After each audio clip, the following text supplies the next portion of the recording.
దాస్యం వినయ్ భాస్కర్ మాట్లాడుతున్నారు. వరంగల్ నుంచి అలా చూద్దాం. కానీ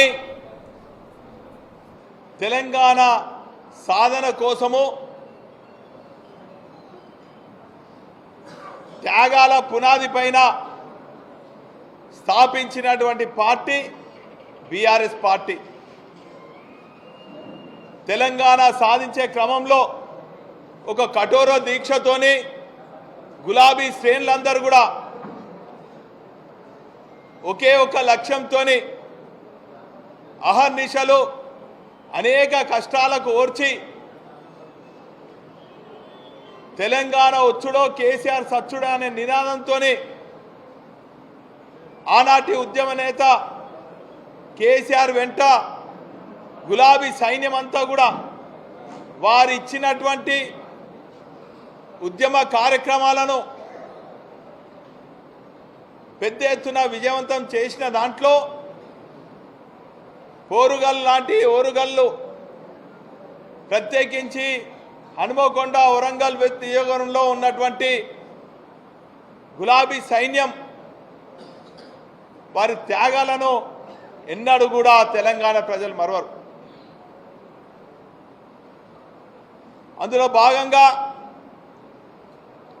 2009 నుంచి మొన్న జరిగినటువంటి ఎన్నికల వరకు కూడా ఈ నియోజకవర్గంలో గులాబీ జెండా రెపరెపలు ఆడేదానికి మా గులాబీ శ్రేణులందరూ కూడా కష్టపడ్డారు.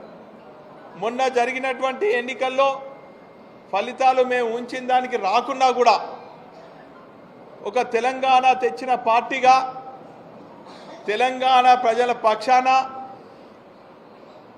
పోరాడేదానికి గతంలో ఇప్పుడు రాబోయే రోజులలో గులాబీ పార్టీ శ్రేణులలో నేను కూడా ఒకనిగా ముందు వరుసలో ఉంటానని కూడా ఈ సందర్భంగా తెలియజేస్తున్నాను. ఈరోజు చాలా విచిత్రంగా ఉంది. ఎన్నికల సమయంలో ఇచ్చినటువంటి హామీలను ఇప్పుడున్నటువంటి కాంగ్రెస్ ప్రభుత్వం సరిగా అమలు చేయకుండా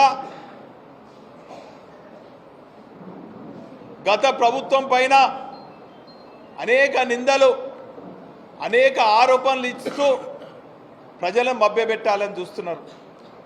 అయినప్పటికీ కూడా మేము ఓపికతోని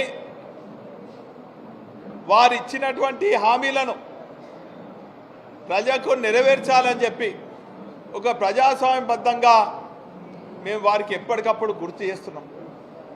మేము ప్రజాస్వామ్యబద్ధంగా మేము వివరిస్తుంటే వారు ఆరోపణలు చేస్తూ ప్రజలను మభ్యపెట్టాలని చూస్తున్నటువంటి చర్య ఏదైతే ఉందో దాన్ని తీవ్రంగా ఖండిస్తున్నాం. ఏదేమైనప్పటికీ కూడా ఖచ్చితంగా మా గులాబీ సైన్యం మా పార్టీ అధినేత కేసీఆర్ గారు కేటీఆర్ గారు ఇచ్చినటువంటి ఏ కార్యక్రమానికైనా కూడా ఖచ్చితంగా సిద్ధంగా ఉన్నారు. అహర్నిశలు కృషి చేస్తారని కూడా ఈ సందర్భంగా తెలియజేస్తున్నాం. బీఆర్ఎస్ పార్టీకి కేసీఆర్ గారికి స్థాపించిన 2001 నుంచి స్థాపించిన నాటి నుండి నేటి వరకు జరిగినటువంటి అనేక ఎన్నికలలో కానీ జరిగినటువంటి అనేక పరిణామాలలో కూడా గెలుపు ఓటర్లు సహజం. గెలిచినా ప్రజల పక్షాన ఉన్నాం. ప్రజా సంక్షేమం కోసం పాటుపడ్డాం. గతంలో కూడా ఇదే కాంగ్రెస్ ప్రభుత్వం వైఎస్ఆర్ గారి నాయకత్వంలో ఉన్నటువంటి ముఖ్యమంత్రి గారు మా పార్టీని చీల్చాలన్నా కూడా కొంతమంది పోయినప్పటికీ కూడా పార్టీ నిలదొక్కుని గులాబీ సైన్యం అంతా కూడా కేసీఆర్ వెంట ఉండి కఠోర దీక్షతోని గాంధీ మార్గంలో తెలంగాణ సాధించడమే కాకుండా సాధించినటువంటి తెలంగాణను అంబేద్కర్ గారి ఆలోచన విధానంతో దేశంలో ఎక్కలేని విధంగా సమాజంలో ఉన్నటువంటి పేద బడుగు బలహీన వర్గాల కోసం అనేక సంక్షేమ పథకాలు తెచ్చి ఈరోజు తెలంగాణనే ఆదర్శంగా నిలిచే విధంగా ఆనాటి ముఖ్యమంత్రి కేసీఆర్ గారు అనేక కార్యక్రమాలు చేపట్టినటువంటి విషయాన్ని ఇంకా తెలంగాణ ప్రజలు మర్చిపోలేని పరిస్థితులు ఉన్నారు. సరే, మొన్న ఓటమి జరగవచ్చు, కేవలం 1.8% ఓట్ల తేడాతోని, అంటే సుమారు 3-4 లక్షలతోని ఓటమి చెందినాం. అయినా కూడా మేము అధైర్యపడము.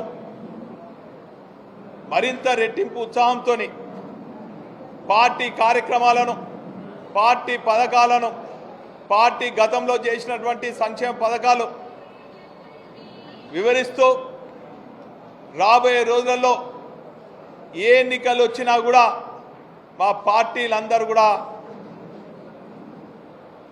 సుశిక్షితులైనటువంటి కార్యకర్తలుగా, సైనికులుగా గులాబీ సైన్యం పనిచేస్తుందని కూడా ఈ సందర్భంగా తెలియజేస్తున్నాం. అందులో భాగంగా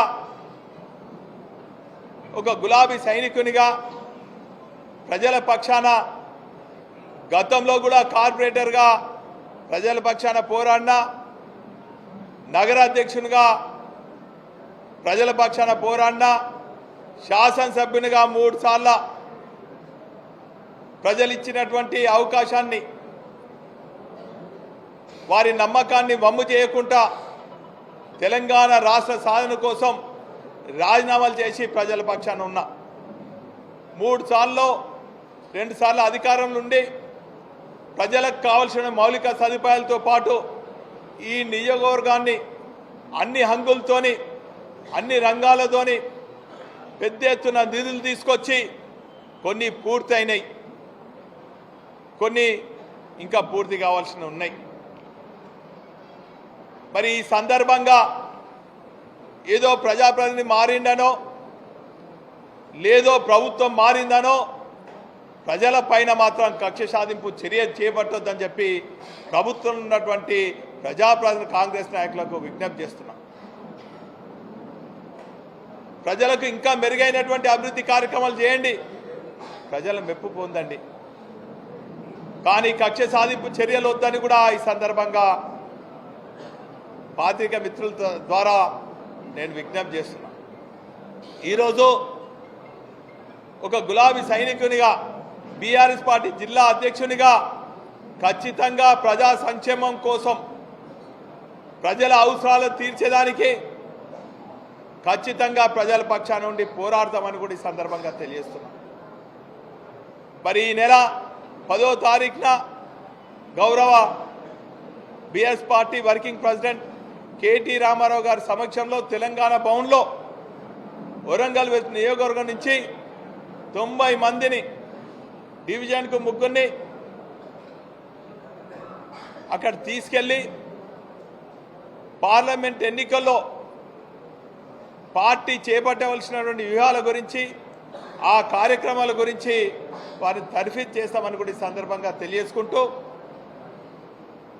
ఏదేమైనప్పటికీ కూడా ఈ నియోజకవర్గంలో ఖచ్చితంగా గులాబీ శ్రేణులందరూ కూడా పటిష్టంగా ఉన్నారు.